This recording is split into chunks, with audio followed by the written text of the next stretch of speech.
Pirates split the doubleheader with the New York Yankees, but in splitting, they lose the series. They drop 2 out of 3 in New York. Road trip is over. It's an even 3-3 split.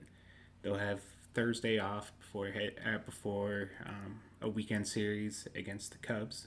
Yinzer Palooza. Not going to spend too much time on the games in general. There's other places that will do much better game recap analysis and stuff like that than here.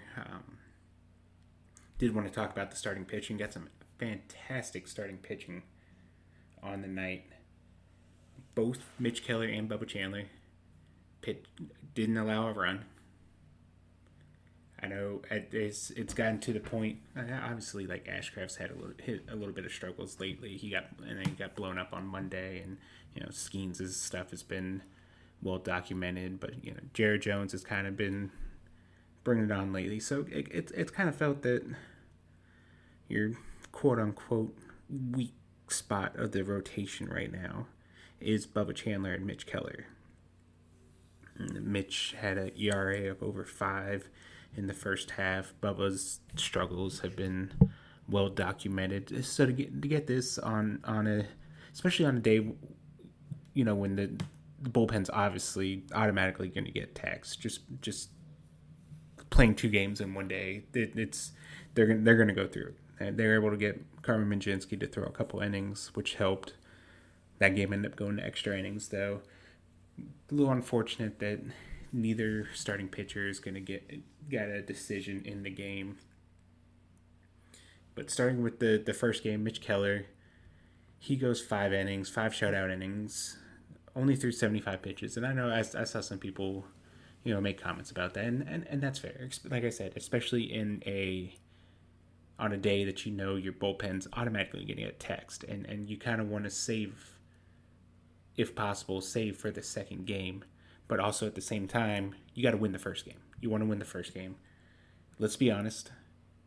Mitch Keller hasn't been great. Has not looked good. So if you can get him 5 innings, get out of the game with the lead, build some confidence, and kind of turn things over. They turned things straight over to Carmen Mlodzinski.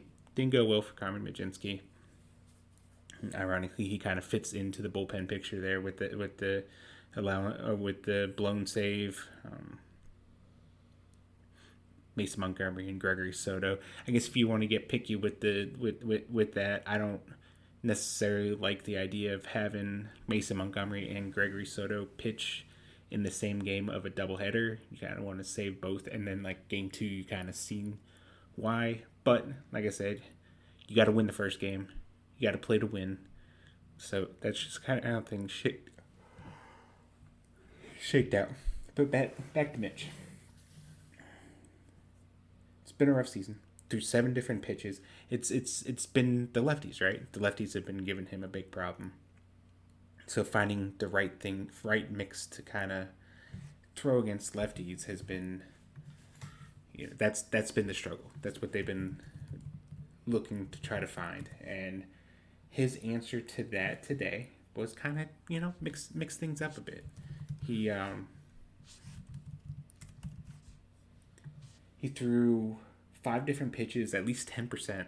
Had a 10% throw rate with 5 different pitches against left-handed pitching.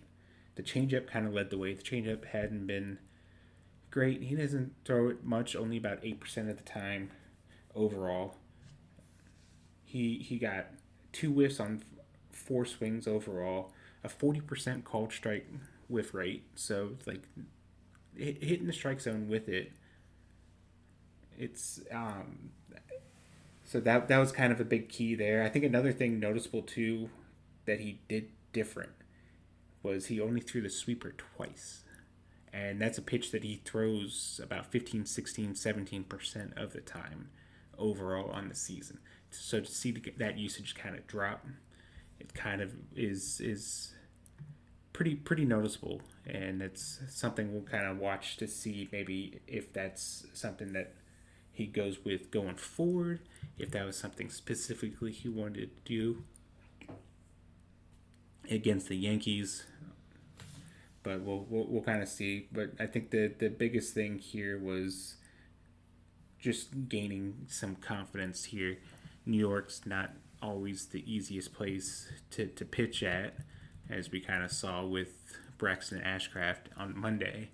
So to get out of there, ideally, Mitch is the kind of guy that he's there to kind of be the innings eater and to log the innings. So the 75 pitches is, you probably want to see more out of that. But I think the bigger thing here is to get him through a solid outing like that to kind of build on going forward.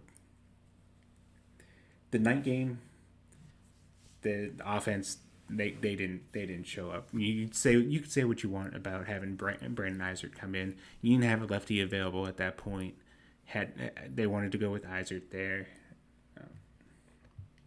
Again, a kind of a situation. Chandler was at 84 pitches. It's already thrown 6 1/3. Maybe you like. It's easy to pick apart things in hindsight once it happened. What this came down to was the offense only got 3 hits. Eisert could have got out of that inning without it allowing anything. If the offense isn't going to put up any runs,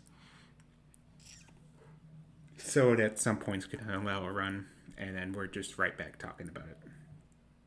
Eisert, though, you can't walk guys. That's the biggest thing. You can't put guys on the base, free passes. You do that, you're gonna pay. You're gonna pay. It just happens, and it's been a little bit of a rough start. I do remember Dennis Santana kind of got off to a rough start during his tenure. So we'll see if it's kind of the same thing. If they can kind of work any magic. I'd make an argument that we haven't really seen anyone take a noticeable stride forward this year. Johan Ramirez has kind of been the main guy that's probably done that. He's had a much better season than I think people either realize or want to give credit for. He's been on a pretty good run as of late. I mean, he's a middle reliever. He's very, volatile with the control and stuff like that. But with Bubba, kind of looks like he just kind of simplified things today. It's right at 50% usage with the fastball, and that's the bread and butter pitch. I mean, that's usually, but it's so like he's around the 50% usage generally. Cut down, out the sweeper and like didn't throw the curveball. It was just fastball, slider, changeup, and he threw a couple sinkers in there. About 60% to right-handed hitters were fastballs. 44% whiff rate, 41% called strike rate. Good numbers there. The big thing, 64% strike rate with it. So only in the zone 41% of the time, which isn't ideal. But if he's keeping it close and tight and stuff like that, he's going to get the swings because the pitch is such a good pitch. And it's created specifically to miss bats and stuff like that. So he just has to keep it around the zone. So the zone, and you saw it, zone rate low, not ideal, but it's close enough to where they're still going to swing, they're going to foul it off, they're going to put it, and that you take a 64-65% strike rate any day of the week. The slider was kind of the pitch that he was able to didn't use it much comparatively to like the fastball, obviously, but it was a 70% zone rate, 83% strike rate. He had a 56% strike rate or better on all 4 of his pitches, and I think that's obviously the biggest thing for him going forward. That's always kind of been the biggest thing for him. The stuff is so good. Just keep it near the strike zone. If you can keep it near the strike zone, he's going to have more of these outings than he's not going to have them. He's not going to throw 6 1/3 shutout innings every time out. but he's going to have, this stuff is so good, he's going to be around that more times than not. So that's going to be big going forward. Like I said, Pirates are off Thursday. They'll come back Friday against the Cubs. It looks like it should line up to be Jared Jones, Braxton Ashcraft, Paul Skeens, and I think it should probably go Jones, Skeens, and then Ashcraft. We'll see. It's a big weekend for the Pirates with that. Another big weekend.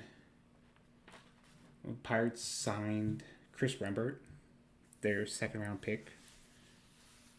$2.4 million bonus. It's about it's just it's around $500,000 over slot. The slot value for it was more than that. Yeah, so the slot's like 1.9 something million. So it's a little over 500,000.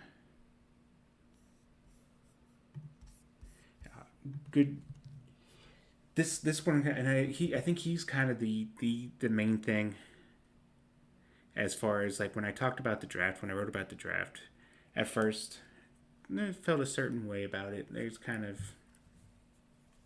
didn't seem to be much upside there, and I still don't think there's much overall upside to be had. But like I mentioned before, I like this draft a lot more than I originally did, and Rembert is kind of the main guy, I feel like, in all of that. He batted .343, .399, .459 with 4 home runs and 46 RBIs. Also had 12 stolen bases as a sophomore. He was a draft eligible sophomore. Probably why you saw a little bit more of an overslot deal.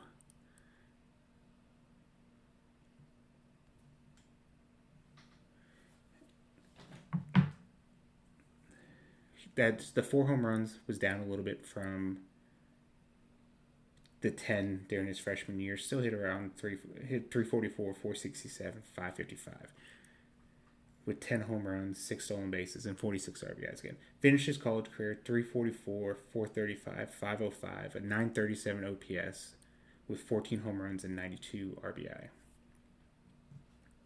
I think when you kind of look at his freshman year and then you look at what he did in the Cape, which he had 3 home runs and 2 doubles, and a slugging of .952 in 5 games with the wood bat, which is super encouraging. You know, the Pirates kind of like the Cape Cod guys, which for good reason. You get a better idea of how they can handle like wood bats and stuff like that, and how it may translate into pro ball.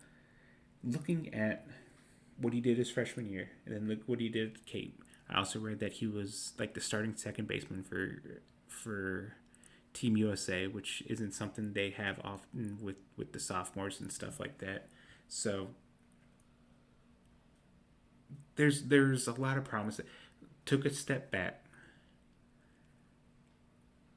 Kind of feels like there was something happening mechanically, and the Pirates potentially picked up on that, and they feel with the right adjustments they can get him back to what he was doing before. Pipeline mentioned that he had some of the best bat speed in the draft. Kind of get the feeling that's something that they're targeting down now with their offensive players. I had a scout tell me, I talked about this yesterday, Eddie King Jr. had some of the best bat speed that he saw while he was down there. We heard the same about Trey Phelps. So bat speed's something that they're obviously focusing on. So it kind of feels like the Pirates, they feel like they can put him in a position where he can elevate the ball more. And I think if they're able to do that, they might be cooking with here something. I think the biggest drawback now for me is the fact that it looks like he's like probably a second base only guy. Started a game in left field, started a game in right field in the Cape. So maybe there's some potential there. It looks like too on his Baseball Reference page that he played some corner outfield in his freshman year at least. It didn't show like a breakdown of this season.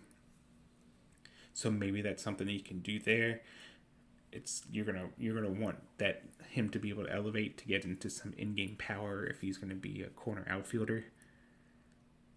But this guy's interesting. I really I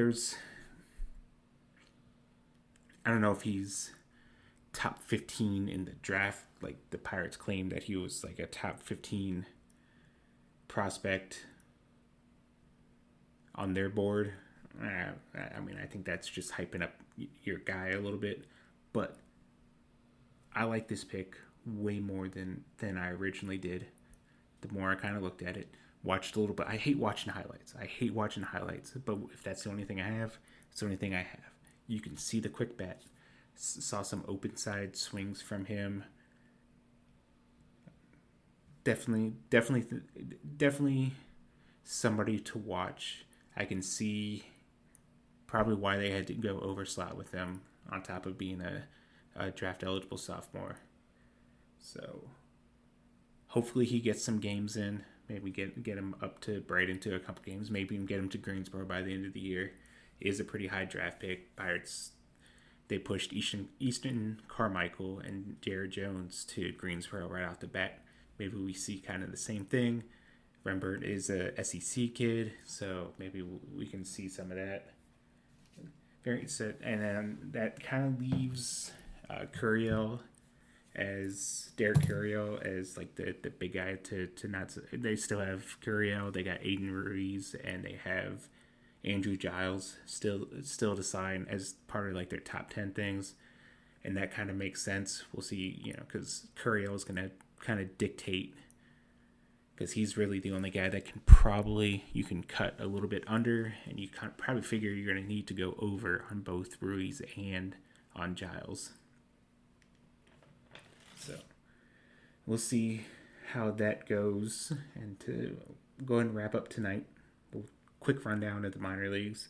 AAA, they win 2-1. They've won both games this week, 2-1. Ronnie Simon 3 for 4 with an RBI and a stolen base. Jesus Castillo 2 for 4 with a run. Deuce Gorson 1 for 4 with a run and a stolen base. Noah Davis 6 innings pitched, 3 hits, an earned run, 3 walks, 5 strikeouts. Lonnie White Jr. 4 for 5 for Altoona. They lose in extra innings. They had a 4-1 lead going into the bottom of the ninth. Bullpen blows it. They actually take a 6-4 lead in the top of the 10th, and they allow 3 runs. They lose actually on like a suicide squeeze in the bottom of the 10th. But Lonnie White goes 4 for 5 with 3 RBIs, a double, and a home run. Murph Gray 0 for 2 with 3 walks and 2 runs scored. Kiner Delgado 1 for 5 with a home run. Connor Oliver 6 innings pitch, 2 hits, an unearned run, 3 walks, 6 strikeouts. Greensboro rained out. They'll play a doubleheader on Thursday. Bradenton, they lose 16-5. Richard Ramirez 1 for 3 with a home run. Antonio Pimentel 1 for 4 with a 2-run home run. And then down in the Dominican, both the Dominican teams lose to the Cubs teams. They played both. The Cubs have 2 teams as well. They played against both of them. They lost. Gold lose 6-4, and Yellow Jean went 2 for 3 with a walk, 2 stolen bases.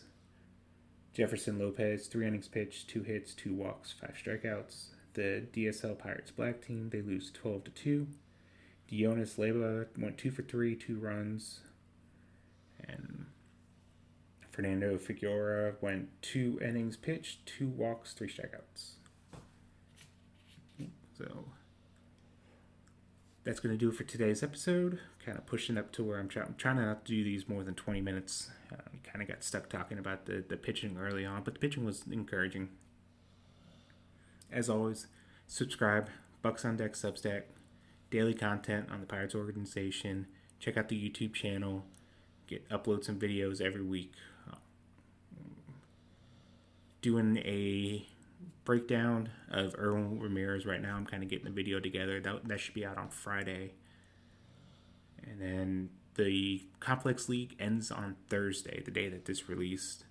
Wilbur, over the weekend, he'll have a recap, a 2-part recap going over like the hitting and pitching.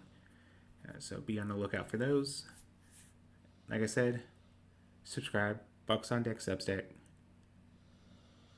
Thanks for tuning in, and we will catch you guys tomorrow.